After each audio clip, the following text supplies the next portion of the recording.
조갑제TV 시청자 여러분 안녕하십니까. 저는 조갑제닷컴의 조세별입니다. 2024년 6월 4일 오후 4시를 가리키고 있습니다. 윤석열 정부가 전공의에게 내린 사직서 수리 금지 명령, 진료 유지 명령, 업무 개시 명령을 모두 철회한다고 밝혔습니다. 자, 결국 윤석열 정부가 돌아오지 않는 전공의들에게 백기를 든 셈이죠. 자, 그러나 한편으로는 앞으로 의료 현장이 어떻게 되든 이 정부는 발을 빼겠다. 의료계 또는 병원이 알아서 하라라는 무책임으로 보였습니다. 자, 이 내용 좀 살펴보도록 하겠습니다.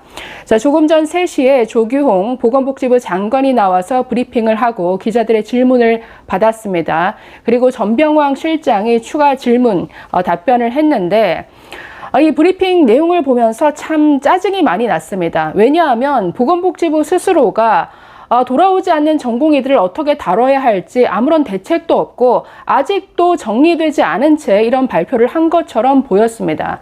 그래서 그 브리핑 내용이나 또 기자들의 질문에 답변하는 과정에서 뭔가 앞뒤가 맞지 않는 부분도 많았고 뭔가 현실성 없는 대책도 많이 나왔습니다. 그리고 아직도 검토 중이다라는 이런 답변이 많았는데 그래서 이 질문의 내용과 그 답변 수준이 너무나 저급한 이런 수준의 브리핑이었습니다.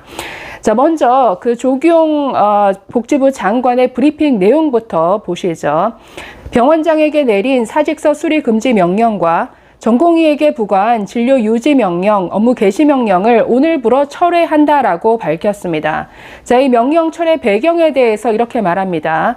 환자와 국민 그리고 의료 현장의 의견을 수렴해 진료 공백이 더 이상 커지지 않도록 하기 위해 정부가 내린 결단이다. 자, 이렇게 밝혔습니다. 결단이라는 표현을 쓰네요. 자, 오늘부터 각 병원장께서는 전공의의 개별 의사를 확인해 복귀하도록 상담, 설득해 주시기를 바란다라고 말했습니다. 자, 이어서 전공의가 복귀하면 행정처분 절차를 중단해 법적 부담 없이 수련에 전념할 수 있도록 하겠다. 자, 저는 이 부분이 참 뭔가 이게 앞뒤가 맞지 않는 표현이죠.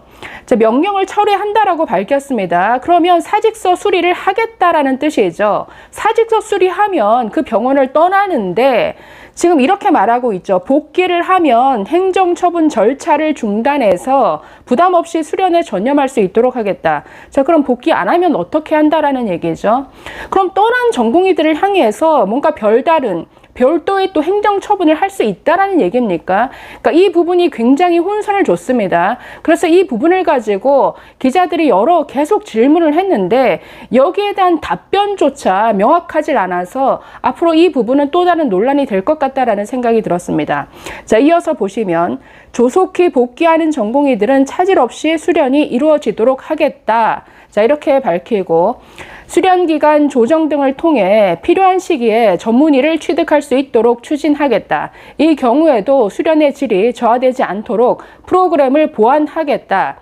자, 이 부분도 현실성이 맞지 않죠. 이미 레지던트 3, 4년차, 즉 전문의 시험을 볼 사람들이 이미 공백 상태가 3개월을 넘겼기 때문에 내년도 1월에 있는 전문의 시험에 응시할 수가 없습니다. 그런데 이것도 뭔가 응시할 수 있는 다른 방법을 찾겠다라는 거죠. 자, 이 부분에 대해서는 전병황 실장이 나중에 설명을 하는데 먼저 시험을 보고 부족한 수련 기간을, 그러니까 시험 후에 추가 수련하는 방식으로 그 기간을 채우도록 하겠다. 지금 이걸 검토하고 있다라고 밝혔습니다. 자, 이 내용은 잠시 후에 다시 한번 보겠습니다. 자, 이외에도 또 이렇게 브리핑합니다. 그간 전공의 여러분들이 제대로 수련받을 수 있는 여건을 만들지 못한 데에는 정부의 책임도 있다. 이제는 정부가 여러분들의 의견을 경청하고 훌륭한 의료인으로 성장할 수 있도록 모든 지원을 아끼지 않겠다. 그리고 마지막으로 전공의들을 향해서 조규홍 장관이 덧붙인 발언에서 제가 좀 웃음이 나왔는데 이렇게 말했습니다. 현장을 떠난 지 몇 달이 지났기 때문에 전공의들이 복귀에 뭔가 두려움을 느낄 것으로 안다. 그러나 돌아온다면 국민들이 여러분들을 따뜻하게 맞이해 줄 겁니다. 그러니 용기를 내 주십시오. 이렇게 발언하는데 정말 듣는 전공의들 좀 웃지 않을까요? 자, 이렇게 브리핑을 마치고 기자들의 질문을 받았습니다. 자, 그런데 기자들 질문에 오늘 조규용 장관의 그 답변을 보면서 대체 저는 보건복지부 수장이 맞는지 의심이 들 정도로 내용에 있어서도 정리가 하나도 안 되어 있고 제대로 답변하지 못하고 넘어간 부분이 상당히 많았습니다.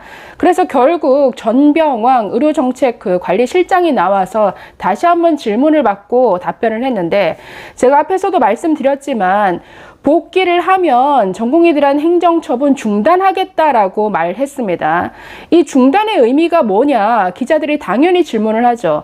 아니, 복귀를 하면 중단하겠다? 그러면 복귀 안 하고 그냥 사직서를 내고 떠난 전공의들에 대해서는 뭐 별다른 행정처분을 또 한다는 것이냐, 이런 질문이 나올 수밖에 없는데, 자, 이에 대해서는 또 전혀 딴소리를 합니다. 자, 정병왕 실장 이렇게 답하는데, 아니, 업무 개시 명령을 철회한다라고 했다. 앞으로 다시 업무 개시 명령을 내릴 상황이 생길 수 있나요? 오히려 반문을 합니다. 그러면서 복귀를 하든지 사직 처리해서 그 병원을 떠나든지 이 두 가지다. 업무 개시 명령 추가 대상으로는 되지 않는 것으로 보인다. 이렇게 답변을 했습니다. 자, 이렇게 답변했는데도 명확하지 않다고 생각해서인지 기자들이 계속 똑같은 질문을 했습니다. 복귀하면 행정처분 절차를 중단한다. 그러면 중단한 행정처분 절차를 또 다시 개시할 수 있다는 뜻이냐? 똑같은 질문이 계속 나왔는데 명확하게 답변을 안 한다라는 거죠. 이렇게 얼버무립니다. 이번 조치가 여러 현장의 비상진료 상황에서 갈수록 부담이 커지는 이런 상황을 해소하기 위해서 현장의 의견을 수렴해서 하는 것이다. 복귀를 통해 많은 것이 해결될 것이라고 기대한다. 미복귀 시에 어떻게 할 건지에 대해서는 현재는 가능한 많은 분들이 복귀하도록 하는데 우선 집중하겠다. 그러니까 아직 뭐 어떻게 할지 모르겠다라는 얘기죠. 그러니 오늘 브리핑과 이 답변을 들으면서 지금 전공의들에 대해서 뚜렷하게 정리된 복지부의 대책이 전혀 없다라는 생각만 들었습니다.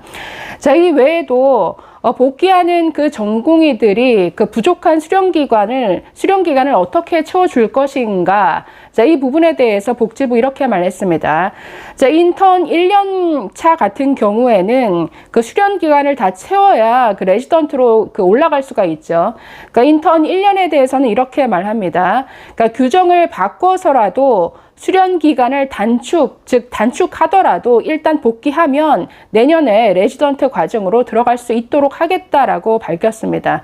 이것도 완전히 고무줄이죠. 자, 이 외에 전문의 시험을 앞두고 있는 레지던트 3, 4년차 같은 경우에는 자, 이탈 기간이 3개월이 지나서 내년 5월까지는 수련을 마칠 수 없는 상황이다. 지금 3개월 이상의 그 수련 공백이 생기면 전문의 시험 자격이 주어지지 않습니다. 자, 그러나 복귀하면 전문의 면허를 따는데 지장이 없도록 해주겠다. 또 그러면서 방법은 검토 중이다. 자, 이렇게 밝혔는데 예를 들어서 뭐 이렇게 가능하다라고 설명을 합니다. 내년 1월에 같이 시험을 치는 방법이 있고, 즉 시험을 먼저 치고 추가적으로 수련을 해서 그 기간을 채우면 그냥 정부에서 면허를 발급해주는 이런 방법을 검토하고 있다라고 밝혔습니다. 자, 그러니 지금 아무것도 대책이 뭔가 완성이 된 게 없죠. 아직도 그냥 여러 가지 뭐 고려하고 있고 여러 가지 검토 중인 이런 부분들이 너무 많다라는 거죠. 자, 그래서 뭐 이런 식으로 뭐 선 시험 후 수련, 그리고 또 한 번의 시험 기회를 더 주는 것, 추가 시험을 통해서 한 번 더 전문의 시험을 칠 수 있게 하는 이런 방법도 검토하고 있다. 이렇게 밝혔습니다. 자, 이 외에도 복귀하지 않고 사직한 전공의들이 향후 2년간 다른 병원에서 재수련하는 게 불가능하다라는 이런 보도가 있었는데 이게 무슨 말이냐 묻는 질문이 있었습니다. 자, 이에 대해서 이렇게 밝혔습니다. 전문의 수련 규정에 따른 내용이다. 자, 이런 규정이 있다라는 거죠. 그 전문의 수련 과정에서 중간에 사직하는 경우에는 같은 과목, 같은 연차로는 1년 이내에 복귀를 못하게 되어 있다라고 합니다. 자, 그래서 이 규정에 따라서 1년 동안 같은 과 같은 연차, 다른 병원에 수련 못한다라는 거죠. 그러면 보통 3월에 그 인턴 레지던트 계약이 이루어지는데 지금 벌써 5월, 6월 아닙니까? 내년 6월까지는 복귀가 안 되죠. 그러면 1년 건너가게 되면은 보통 3월에 계약이 이루어지니까 내년 2026년 3월까지는 복귀가 어렵다라는 이런 뜻이 됩니다. 자, 그런데 저는 이 규정이 있다 하더라도 이게 지금 돌아오지 않는 전공의들에게 그렇게 영향을 줄 것 같지는 않습니다. 이미 지금 전공의들은 돌아가지 않는다. 뭐 내년까지는 쉬어간다라고 모두들 생각하는 이런 분위기이기 때문에 뭐 이런 재수련이 어렵다라는 보도가 있다 하더라도 글쎄요. 지금 복귀하는 전공의들 있겠죠. 그러나 아마 필수과는 아닐 겁니다. 복귀가 일부 생기더라도 피부과, 안과, 성형외과 정형, 피한 성정이라고 얘기하죠. 그러니까 이 분야의 전공의들은 돌아올지 몰라도 뭔가 바이탈과일수록 그 전공의들은 돌아오지 않을 것이다 라고 얘기하기 때문에 내년 3월에 계약이 이루어지더라도 많은 결원이 생기겠죠. 그러면 각 병원에서 3월 이후에라도 5월, 6월, 7월, 8월, 9월이라도 모자란 전공의들을 모집하는 이런 충원 공고는 계속 나올 것 같습니다. 그렇기 때문에 사실 지금 전공의들은 아쉬울 게 없죠. 그래서 오늘 이렇게 여러 가지 명령을 철회한다라는 이런 브리핑을 발표했지만 지금 10%도 돌아오지 않고 있죠. 90% 이상의 전공의들이 사직을 하고 현장을 떠나 있는 상태입니다.